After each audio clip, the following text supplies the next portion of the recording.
Okay, so ang aking babahagi sa inyo ngayon is being generous o ang pagiging mapagbigay. Let me read to you Acts chapter 20 verses 34 to 35. Acts chapter 20 verses 34 to 35. Maybe familiar na ito sa bawat isa. Sabi dito, "You yourselves know that these hands of mine have supplied my own needs and the needs of my companions. In everything I did, I showed you that by this kind of hard work, we must help the weak. Remembering the words of the Lord Jesus himself said, it is more blessed to give than to receive." Background dito sa ating pinag-uusapang scriptures. Summarize ito sa huling pahayag ni Apostle Paul to the elders of the Church of Ephesus o Efeso, na binibigyang diin ang kanyang walang pag-iimbot. Ano yung walang pag-iimbot? Selfless. Ano po? Kapag sinabi natin selfless, mas concerned siya sa pangangailangan at kahilingan ng iba kaysa sa kanyang sarili.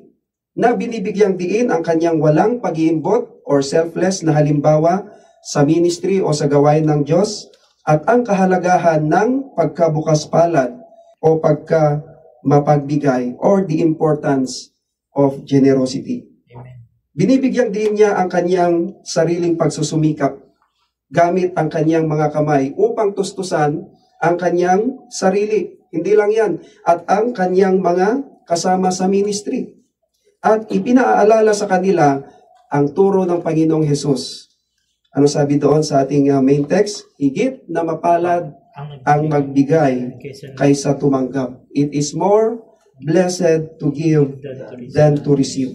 Amen. Nakatala sa bahaging ito sa Acts chapter 20, ang emotional na paalam or farewell ni Apostol Pablo sa mga elders sa Efeso habang naghahanda siyang umalis patungong Jerusalem. Kung itutuloy natin basahin ang Acts chapter 20, doon sa verses 36 to 38, it says, when Paul had finished speaking, to the Ephesians elders, he knelt down with all of them and prayed. Anong kanya ginawa? Lumuhod siya sa harapan nila at nanalangin. Then, they all wept as they embraced and kissed him. What grieved them most was his statement that they would never see his face again. Then they accompanied him to the ship. Tapos inihatid nila siya sa barko. Ito yung part na nakakalungkot talaga kapag may umaalis o nagpapaalam. Tapos matagal mong nakasama o nakikita.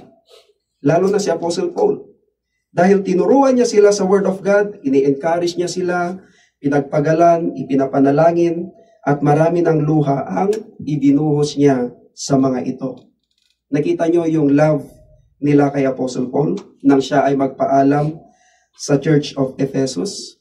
Sabi doon, they all wept as they embrace him and kiss him. Amen? At itong mga elders sa Efeso ay ipinagkatiwala niya sa kanila ang pangangalaga ng simbahan. At ang mga salita ni Apostol Pablo ay nagsisilbing pasiglahin sila sa kanilang pamumuno at ministeryo. Amen. Paul's words serve to encourage them in their leadership and ministry. Ang hirap ng ganyan, no? Alam ni Pablo ang pwedeng mangyari sa kanya sa Jerusalem, ang pagkabilanggo at paghihirap dahil sa pagbabahagi ng gospel. At ang primary reason ni Pablo sa pag-alis sa Efeso upang pumunta sa Jerusalem ay para sa pista ng Pentecostes or the Feast of Pentecost. Kasi maraming mga taong nagkakatipon doon sa pista ng Pentecostes at ang kanyang obligation and desire is to reach a large number of people sa pamamagitan ng gospel. Kaya ginagrab niya ang opportunity na ito to evangelize. At napakadelikado yon noong time na yon. Hindi lang yan. At upang maghatid ng collection, itong collection na ito ay kumbaga yung pinag-aambagan ng mga churches mula sa mga Kristiyanong Hentil doon sa mga mahihirap na Kristiyanong Hudyo sa Jerusalem. According to the Bible commentaries, The specific quote about giving being more blessed than receiving is not found in the canonical Gospels, no, in the book of Matthew, Mark, Luke, and John, but was likely a well-known saying of Jesus within the early church, passed down through oral tradition. Ibig sabihin, malamang na isang kilalang kasabihan ito ni Jesus sa loob ng unang simbahan na ipinasa sa pamamagitan ng oral na tradisyon. Pag sinabing oral, ano yan? Hindi sinulat. Ano po? Verbal. O kaya sinasalita. Kaya nga hindi natin mabasa doon sa 4 Gospels na naisulat yung sinabi ng Panginoong Jesus. It is more blessed to give than to receive. At ito ay ipinaalala ni Apostol Pablo sa Acts chapter 20 verse 35. Anong sabi niya doon? Remembering the words of the Lord Jesus himself said, it is more blessed to give than to receive. Okay, tignan natin yung mga reminders of Apostle Paul to the believers of Ephesus. O mga paalala ni Apostol Pablo sa mga mananampalataya ng Efeso. Number 1, ang pagkakaroon ng yaman ay hindi lang para sa sarili nilang kaginhawaan at kaligayahan, kundi para makapagbigay din sila sa mga nangangailangan. Number 2, ipinaalala ni Apostol Pablo na si Jesus mismo ang nagsabi na mas mapalad ang nagbibigay kaysa sa tumatanggap. Amen? Amen. And there are 3 reasons why a giver is more blessed than a receiver. Okay, may mga 3 dahilan kung bakit mas mapalad ang nagbibigay kaysa sa tumatanggap. Number 1, mapalad ang mga nagbibigay dahil nagagawa nilang tumulong sa iba. Amen. Amen? Balikan natin yung ating main text in Acts chapter 20 verse 34. It says, you yourselves know that these hands of mine have supplied my own needs and the needs of my companions. Ang pagtulong sa iba ay pagpapakita ng pagmamahal. Tama? Yes. Tulad ng ginawa ni Apostle Paul, hindi lang para sa kanyang sarili ang kanyang pagtatrabaho, kundi pati rin sa kanyang mga kasamahan sa ministry at sa ilang mga nangangailangan. Ang pagtulong sa kapwa ay ipinapakita natin ang pagmamahal ng Diyos sa kanila. Tingnan natin, Matthew chapter 5 verse 16. It says, in the same way, let your light shine before others, that they may see your good deeds and glorify your Father in heaven. Maaring makumbinsi ang iba sa pananampalataya kapag nakikita nilang mabuti ang ginagawa o nagre-reflect ito sa iyong buhay. Kasi malalaman nila kung ano ang Diyos mo. Amen? Katulad na dyan ang pagtulong o pagka-mapagbigay. Kung bakit mapalad ang mga nagbibigay, dahil na ipapakita nila ang pagmamahal, hindi lamang sa kapwa, kundi sa Diyos. Tingnan natin Matthew chapter 25, verses 35 to 40. It says, for I was hungry, and you gave me something to eat. I was thirsty, and you gave me something to drink. I was a stranger, and you invited me in. I needed clothes, and you clothed me. I was sick, and you looked after me. I was in prison, and you come to visit me. Then the righteous will answer him, Lord, when did we see you hungry and feed you, or thirsty and give you something to drink? When did we see you a stranger and invite you in, or needing clothes and clothe you? When did we see you sick or in prison and go to visit you? The king will reply, truly I tell you, whatever you did for one of the least of these brothers and sisters of mine, you did for me.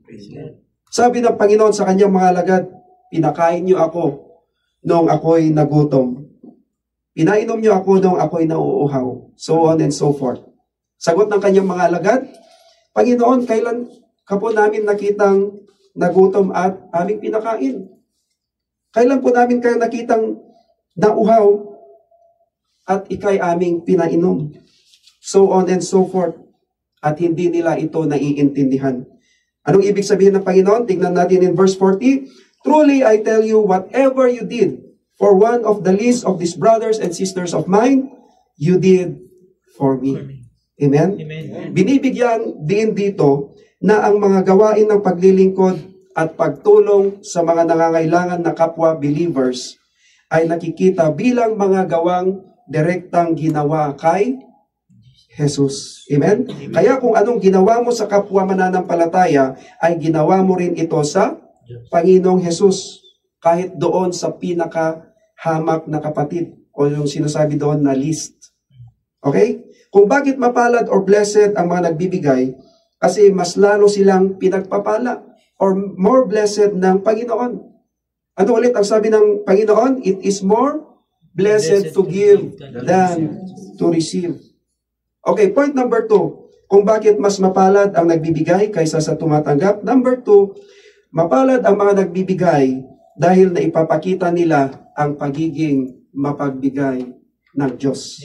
Okay, balikan ulit natin yung ating main text in Acts chapter 20 verse 35. It says, "In everything I did, I showed you that by this kind of hard work, we must help the weak. Remembering the words of the Lord Jesus Himself, it is more blessed to give than to receive." Kaya nating maging mapagbigay dahil labis kung magbigay ang ating Diyos. Tignan nyo you're praying to something, pero ibinibigay ng Diyos ng higit pa sa iyong mga kahilingan nang hindi natin inaasahan. Tama? Amen. Did we experience that? Amen. Amen. At hindi lang yan minsan, di ba? Minsan nga, nasasabi natin, Lord, I don't deserve these blessings, but thank you so much. Minsan nga, kulang pa yung salitang thank you sa ating pasasalamat sa ating Diyos. Amen? Amen. Kasi maraming mga surprises, blessings ang Diyos. Amen? Nais ng Diyos na ipakita sa mga tao sa paligid natin na siya ay isang mapagbigay na Diyos, a generous God. God is a great giver. Magbasa muna ako ng mga ilang scriptures dito. In Genesis chapter 2 verse 7, it says, "Then the Lord God formed a man from the dust of the ground and breathed into his nostrils the breath of life. And the man became a living being." Makikita natin dyan, God is the giver of life. Itong ating physical na buhay. Now, thankful ka ba sa life mo Amen. na ibinigay ng Diyos? Amen? Amen. O baka galit ka sa buhay mo, galit ka sa mundo. O kanino ka galit? Ganon din kay Abraham. In Genesis chapter 22 verses 13 to 14, it says, "Abraham looked up and there in a thicket, he saw a ram caught by its horns." Ano yung ram? Ram is a Ala. male sheep. Okay? He went over, Tanduay ram. Ayan ako, tagalin. Praise the Lord. Ganun talaga sila pag nakakalangan minsan, no? Ang mga gawain, no? Okay? A ram is a male sheep. Okay? Lalaking tupa. Okay, ituloy natin ang pagbasa. Seryoso. He went over and took the ram and sacrificed it as a burnt offering instead of his son. So Abraham called that place, "The Lord will provide." And to this day it is said, "On the mountain of the Lord it will be provided." Instead na si Isaac ang isasacrifice ni Abraham sa Diyos, ay nag-provide din ang Diyos ng isang tupa as substitute offering ni Abraham sa Diyos. Kaya nga sabi ni Abraham, "The Lord will provide." Amen? Mayroon ba tayong ganyang faith na kahit dumating na yung point na walang-wala na tayo, Amen. ay nagtitiwala pa rin tayo sa Diyos? Amen. That He will provide? Amen? Amen. O masasabi natin, God is my provider. Hindi niya ako pagkukulangin. Amen? Amen. Praise God. In John chapter 3 verse 16, it says, "For God so loved the world that He gave His one and only Son, that whoever believes in Him shall not perish but have eternal life or everlasting life." Una natin makikita dyan is, loving is giving. Bakit? Kasi ibinigay ng Diyos Ama ang kanyang bugtong na anak as perfect offering para sa kasalanan ng tao. Then, makikita din natin dyan that God is the giver of life and eternal life. At nais ng Diyos na gamitin tayo para sa ibang tao na malaman nila na may Diyos na nagmamahal sa kanila at siya ang dakilang tagapagbigay ng buhay at ng buhay na walang hanggan. Amen? Ganon din sa ating pangangailangan in our daily lives. Sino dito yung laging nag-aalala sa kanyang daily needs? Tingnan natin, Matthew chapter 6 verses 25 to 27. It says, "Therefore I tell you, do not worry about your life, what you will eat or drink, or about your body, what you will wear. Is not life more than food, and the body more than the clothes? Look at the birds of the air. They do not sow or reap or store away in barns, and yet your heavenly Father feeds them. And you not much more valuable than they? Can any one of you, by worrying, add a single hour to your life? Do we trust our God that He will provide? Amen. That He will supply your needs? Amen. Yung work mo na mayroon ka ngayon, naniniwala ka ba na bigay din yan ng Diyos sa iyo? Amen. Amen. Kung noon na hindi pa tayo Kristiyano, ay konting problema lang ay talagang balisang-balisa na tayo. Di ba? Sobrang nagwo-worry, nag-aalala, nagkakaroon ng anxiety, at hindi makatulog sa kaiisip nito. At marami tayong kinababalisahan, kabilang na dyan ang mga financial at material na bagay. Pero ngayon na Kristiyano na tayo, ay mayroon pa rin namang worry, o pag-aalala. Sino na dito ang hindi nag-worry o hindi nag-aalala? Meron mo ba?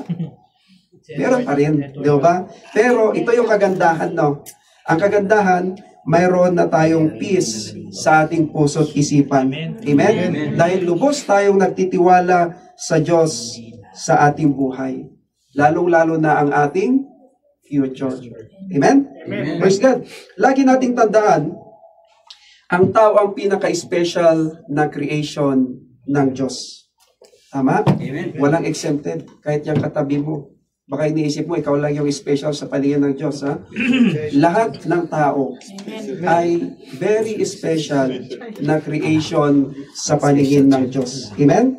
Kahit yung pinakamasamang tao na kilala mo, that is very special creation ng Diyos. Amen? Sabi ng salita ng Diyos, yung mga ibon nga ay hindi pinapabayaan ng Diyos. Pinapakain niya sila. Ang tao pa kaya? Bakit ang tao ay sobrang special sa paningin ng Diyos? Bakit? Amen? No? Dahil ibinigay niya ang kanyang bugtong na anak at namatay upang tubusin ang kasalanan ng tao. Amen? Hindi namatay si Kristo sa mga anghel na nagkasala o sa iba pang mga nilalang, kundi sa tao lamang. Amen? Upang magkaroon ng kaligtasan ang sinumang tatanggap at sasampalataya sa Kanya. Amen. Praise God. Hindi lang yan, nababago din ang pananaw sa buhay. Umaayos o bumubuti kapag mayroong Kristo sa buhay. Tama? Amen. Again, ano ulit ang ating point number 2? Mapalad ang mga nagbibigay dahil naipapakita nila ang pagiging mapagbigay ng Diyos. Amen? Tayo ay mapalad or blessed dahil magagawa ng Diyos na ibigay sa atin ang higit pa sa ating mga pangangailangan. Hindi lang yan ngayon o kinabukasan. Pero para sa lahat ng panahon. Imagine that. Para sa lahat ng panahon ay maging sapat tayo sa lahat ng bagay. Dahil yan ang pangako ng Diyos sa mga nagbibigay ng may kagalakan sa kanilang puso. At hindi lang yan, kundi magagawa pa nating tumulong sa iba. Amen? Okay, let's see in 2 Corinthians chapter 9, verses 7 to 8. It says, "Each of you should give what you have decided in your heart to give, not reluctantly or under compulsion, for God loves a cheerful giver, and God is able to bless you abundantly, so that in all things at all times, having all that you need, you will abound in every good work." Tayo ay mapalad or blessed kung tayo rin ay bukas palad sa mga mahihirap ang kalagayan sa buhay. Dahil ito ay parang pagpapautang sa Diyos. Okay, bakit ko nasabi yan? Okay, biblically speaking, dahil pagdating ng panahon, ang Diyos din ang magbibigay sa iyo ng reward o magbabayad. Tama? Maaring hindi ka susuklian ng taong tinulungan mo, pero ang Diyos siguradong pagpapalain ka niya kung ikaw ay mayroong generous heart. Amen. Tingnan natin, Proverbs chapter 19 verse 17, it says, whoever is kind to the poor lends to the Lord, and He will reward them for what they have done. Amen? Amen. Take note, hindi kailangang maging mayaman para makatulong sa iba.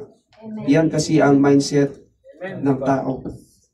Sa pagiging bukas palad or generosity sa pangangailangan ng kapwa, ay naipapakita natin na ito ay isa sa mga great privilege ng Christ-likeness. Ano yung Christ-likeness? O pagiging katulad ni Kristo. Dahil noong nagmi-ministry ang Panginoon dito sa lupa, ano ang kanyang mga ginawa? Siya ay nagpapakain, mayroon siyang feeding program bago ang pagbibigay ng spiritual food or Word of God. Siya ay nagpapagaling, tumutulong, nagpapatawad, nagpapala, at iba pa. Who is the giver of life and eternal life? Para alanganin kayo Who is the giver of life and eternal life? God. Amen? Who is the supplier or provider of your life? God. Amen. That's why God is a great giver. Amen? Okay, our point number 3, in why giver is more blessed than a receiver. Number 3, mapalad ang mga nagbibigay dahil higit pa ang natatanggap nila kaysa sa ibinibigay nila. Tingnan natin, Luke chapter 6 verse 38. It says, give and it will be given to you, a good measure, pressed down, shaken together, and running over, will be poured into your lap. For with the measure you use, it will be measured to you. Ito ang pangunahing message ng scripture na ito. Nagbibigay din sa prinsipyo ng katumbasan sa pagbibigay at pagtanggap. Reciprocity or ratio in giving and receiving. Binibigyan din ng talatang ito na kapag ikaw ay nagbibigay ng bukas palad, makakatanggap ka ng mga pagpapala bilang balik sa'yo. Na ang sukat o takal o laki ng iyong pagbibigay ay tumutukoy sa sukat o takal o laki ng iyong pagtanggap. Maliwanag ba mga kapatid? Amen? Amen? This is very important. Itong Luke chapter 6 verse 38 ay nag-i-encourage upang maging bukas palad or to have a generous spirit. Hindi lamang sa material na pag-aari or not just in material possessions but also in forgiveness, compassion, and other acts of kindness. Amen? At ayon din sa mga Bible commentaries or from the Bible scholars, itinuturo nila na ang mga pagpapala or blessings na natanggap ay hindi lamang material. Okay? Hindi lamang material. Ngunit, maaari ding relational o spiritual. Blessings din pala ang ating mga mabubuting relasyon. Katulad sa ating relasyon sa ating family, kapatiran, at lalong-lalo na ang relasyon natin sa Diyos. Amen? At hindi lamang material ang mga blessings, kundi mayroon ding blessings na spiritual. Anong mga halimbawa niyan? At ito yung mas mahalaga, like salvation, eternal life, at iba pa. Amen?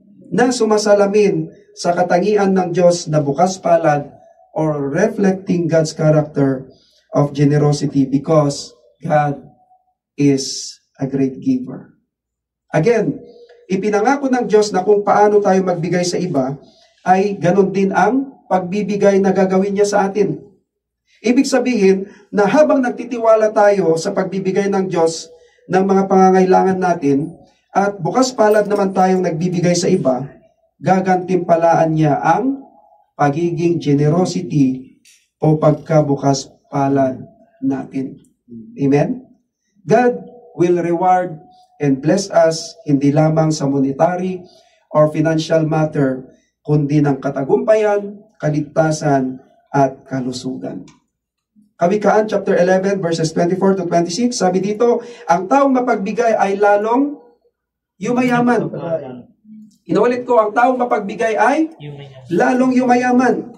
Ngunit naghihirap ang tikom na mga kamay. Ano yung tikom na mga kamay? Madamot, no? Praise God, no? Bakser, no? Okay, ituloy ko basahin. Ang taong matulungin, sasagana ang pamumuhay. At ang marunong tumulong ay tiyak na tutulungan. Sinusumpa ng lahat ang nagkakait ng butil, ngunit pinupuri ang nagbibigay ng pagkain. No, hindi rin maganda yung madamot sa pagkain. Ano po? I believe that lahat tayo dito is we want to end or reduce extreme poverty. Tama? Lahat siguro tayo dito ay nais nating wakasan o bawasan ang matinding kahirapan. Ano sinasabi diyan sa ating scripture? Ang taong mapagbigay ay lalong yumayaman, ngunit naghihirap ang tikom ng mga kamay. Ang taong matulungin sa saganang pamumuhay at ang marunong tumulong ay tiyak na tutulungan. At ang pagbibigay ng tulong, mga kapatid, ay hindi lamang puro advices o salita, kundi financial at material din na bagay. Amen? Okay, tignan natin yung mga halimbawa ni Apostol Pablo na ipinakita dito sa ating pinag-uusapang mga talata. Okay, let's see the examples shown by the Apostle Paul. Number 1, naging isang mabuting halimbawa siya sa mga mananampalataya sa Efeso ng pagiging bukas palad or being generosity. Hindi siya kumapit sa patalim kahit may mga panahon na nangangailangan siya. Ano ulit ang sinasabi sa Acts chapter 20 verse 35? In everything I did, I showed you. Alin ang kanyang ipinakita sa kanila na halimbawa? That by this kind of hard work, we must help the weak. Ano bang trabaho ni Apostle Paul bukod sa pagmiministry? Amen. Isa siyang tent maker o tagagawa ng tolda. No? Ayon sa Acts chapter 18 verse 3. Okay? Ano yung number 1 natin na ipinakitang halimbawa ni Apostle Paul? Naging isang mabuting halimbawa siya sa mga mananampalataya sa Efeso sa pagiging bukas palad or being generosity. Number 2, marunong siyang makontento ng kung anong mayroon siya. Ito ang sabi niya, Philippians chapter 4 verses 11 to 12. It says, I am not saying this because I am in need. For I have learned to be content whatever the circumstances. I know what it is to be in need. And I know what it is to have plenty. I have learned the secret of being content in any and every situation, whether well-fed or hungry, whether living in plenty or in want. Ito ang sekreto ni Apostle Paul kung bakit nagagawa niyang makontento sa lahat ng bagay. Ano yung sekreto niya? Or in all circumstances. Dapat ito rin ang maging sekreto natin upang magkaroon tayo ng contentment sa ating buhay. Ituloy natin basahin sa verse 13. Sabi niya, I can do all this through Him who gives me strength. Amen? And that is, sino yun? That is Christ. Alam at naranasan niya kasi ang pakiramdam o ang kalagayan ng mayroon ka at yung walang-wala ka. Yan yung kagandahan kapag na-experience mo yung mga bagay na yon. Mahirap kasi magsalita kapag hindi ka dumaan sa mga ganong part eh. Nagagawa niyang tumulong sa iba kahit hindi siya mayaman. Amen. Dahil ang kalakasan at resources niya ay nagmumula kanino? Kay Kristo. Amen? At ang kagandahan kay Apostle Paul ay marunong siyang makontento sa lahat ng bagay. Praise God. Sobra-sobra ka na nga, ay ayaw mo pang ibahagi o i-share ang blessings mo sa iba. Lahat naman siguro tayo dito ay alam yung situation ng walang-wala ka. Tama? Lalong-lalo na siguro nung nasa Pilipinas tayo at nag-a-apply pa ng trabaho. If yes, Do we have the heart to help the poor? Amen. Not just in words. No, hindi lang sinasabi na God bless you, sis, God bless you, bro. Not just in words, but in giving. Amen? Okay, number 3, hindi naging pabigat si Apostol Pablo sa mga kasamahan niya. Okay? Number 3, hindi naging pabigat si Apostol Pablo sa mga kasamahan niya sa ministry at sa mga iglesia or churches. Mayroon ba ditong pabigat sa church? Eto, mayroon ba ditong pabigat sa kanyang pamilya? Baka may pakiramdam mo, pabigat ata ako sa church. Huwag nating iisipin yun. No? Lalong-lalo na siguro yung mga nagpapasundo. Minsan siguro baka iniisip natin na parang nakakahiya magpasundo, tapos magpati, di ba? Sabi ni Bro Jason, minsan. Ano po? So, eto, mayroon bang pabigat dito sa kanyang pamilya? No? Meron yan, no? Mahirap yun. Pagkakain ka, talagang tinitignan bawat subo mo, ano? Gising na yung pabigat. Diba? Kumakain na yung pabigat. Ang hirap nun. Kaya ka naging pabigat sa pamilya kasi tamad ka. Now, itinuro din nila Apostol Pablo na huwag pakainin ang tao tamad. Okay? At matutong maghanap buhay ng maayos. At huwag maging umasa lang sa iba. Tingnan natin, okay? Sabi niya in 2 Thessalonians chapter 3, verses 10 to 12. Sabi niya, nang kami ay kasama pa ninyo, ito ang itinuro namin sa inyo. Huwag ninyong pakainin ang sinumang ayaw magtrabaho. Binanggit naman ito dahil nabalitaan naming may ilan sa inyong ayaw magtrabaho. Kaya pala sinasabi ito ni Apostle Paul. Kasi may mga miyembro na ayaw magtrabaho. Ituloy ko basahin. At walang inaatupag kundi ang makialam sa buhay ng may buhay. Pambihira. Sabat na nga, pakialamero pa. 2 Thessalonians chapter 3 verses 10 to 12. Ano po? Ano sabi doon? Inom muna ako ng tubig. May tubig dyan, bro. Masyado mo bigyan. Okay, sabi doon, at walang inaatupag kundi ang makialam sa buhay ng may buhay. No, mga tamad na nga, pakialamero pa sa buhay ng may buhay. Ituloy natin basahin, sa pangalan ng Panginoong Jesucristo, mahigpit naming iniuutos sa mga taong ito na sila'y maghanap buhay ng maayos at huwag umasa sa iba. Praise God. Amen? Amen. So, ipinapakita ni Apostol Pablo dito na ang Diyos ang kanyang great giver o dakilang tagapagbigay. Ano po? Kaya hindi siya naging pabigat sa ministry at sa iba. Nagtrabaho siya para sa kanyang sarili at tinutulungan ang iba sa kanilang pangangailangan. Dito sa church na ito, kilala natin yung mga mayroong generous spirit. Amen? Amen. Mahirap nga naman kapag nagtuturo ka na ang Diyos ay hindi pabaya at mapagbigay ng mga pagpapala tapos ikaw ay nanghihiram. Tama? Hindi ko sinasabi, amen? Hindi ko sinasabi na masama ang humiram. Pero dapat marunong kang magbalik o magbayad kung anong napagkasunduan. Amen? Bilang mga Kristiyano, hindi rin maganda na ugaliin natin yung hiram ka ng hiram kahit kanino. Tapos hindi ka naman marunong magbayad. Amen. Amen? Amen. Naniniwala at nagtitiwala tayo sa Diyos na ang Diyos ang ating great provider.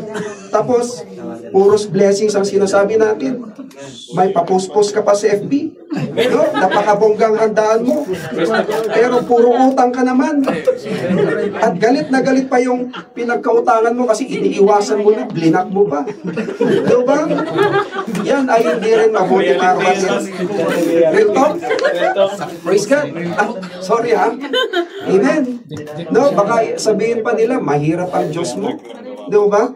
Again, hindi naging pabigat si Apostol Pablo dahil marunong siyang magtrabaho at nagtitiwala siyang God is His great provider. Amen? Okay, number 4, ini-encourage niya ang mga mananampalataya na magbigay ayon sa pasya ng kanilang puso at hindi nabibigatan sapagkat minamahal ito ng Diyos. Lagi natin binabanggit ang scripture na ito dito sa ating local church, 2 Corinthians chapter 9 verse 7. Anong sabi doon? each of you should give what you have decided in your heart to give, not reluctantly or under compulsion, for God loves a cheerful giver. Okay, number 5 na ipinakita ni Apostol Pablo, si Apostol Pablo ay matulungin at mapagbigay. Tulad ng ipinakita niyang halimbawa sa ating main text in verse 34. Anong sabi niya doon? Tinutulungan niya ang kanyang mga kasamahan sa ministry upang matustusan ang kanilang pangangailangan. And number 6, higit sa lahat ay sinusunod niya ang salita ng Panginoong Jesus. In verse 35, sabi ng Panginoon, it is more blessed to give than to receive. Unang-una sa lahat, mga kapatid, dapat makita natin na sa Diyos nagmumula ang lahat-lahat ng ating mabubuting pagpapala at mga pangangailangan. Amen? Hindi sa ating sariling kakayahan. Tumulong ng walang inaasahang kapalit at huwag kang tutulong dahil alam mong masusuklian ka ng tao.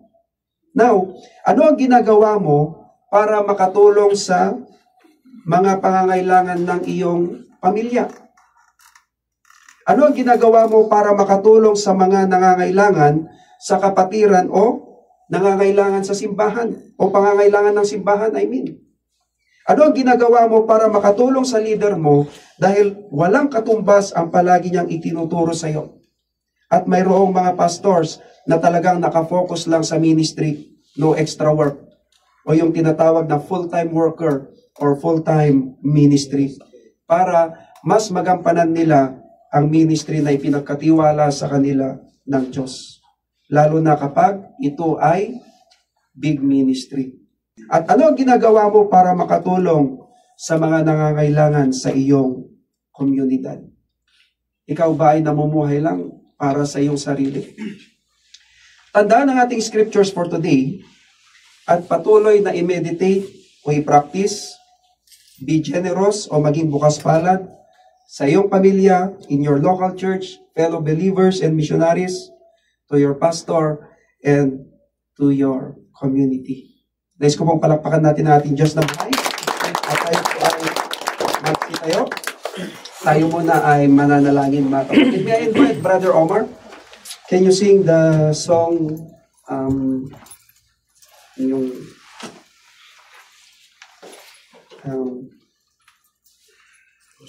yung huli? Hindi, yung bago yung huli mong kanta. Ano yun? Ayun, mananatin.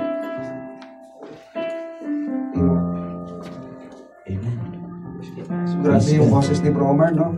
Napakalamig. Praise God. Dito ka, bro.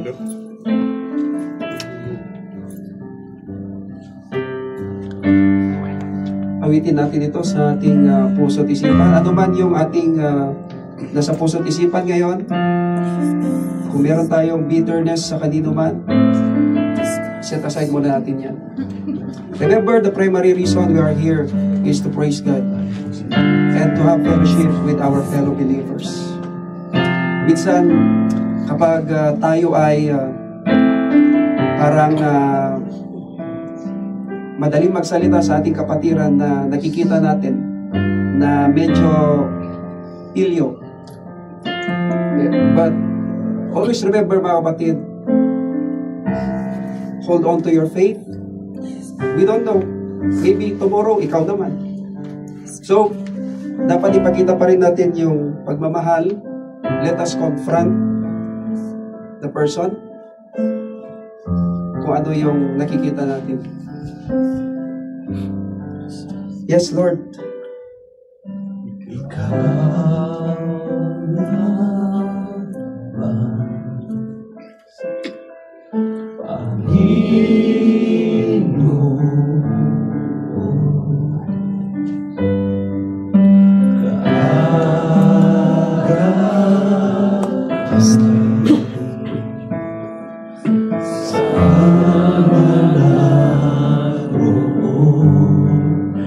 Suliranin man ay lumaking,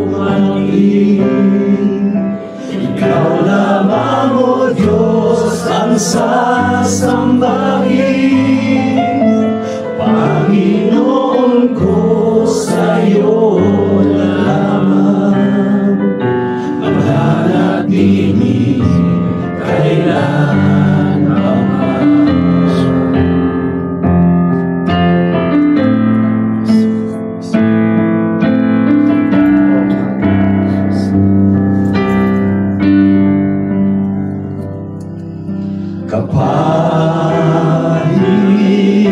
kapahingahan sa'yo nakamtas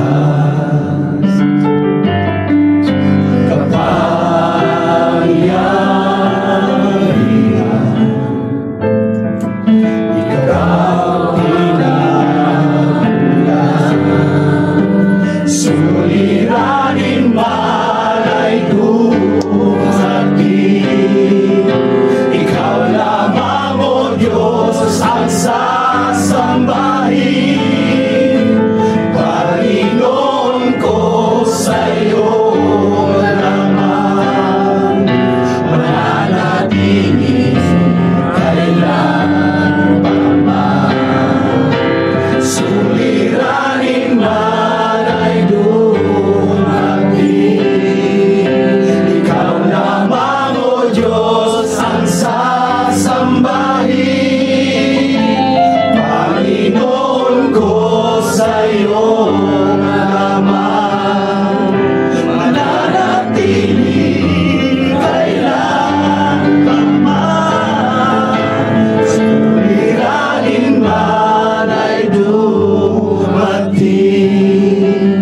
ikaw lamang o Diyos ang sasambahin Panginoon ko sa'yo lamang mananatili kailan pa man mananatili kailan pa man mananatili kailan pa man.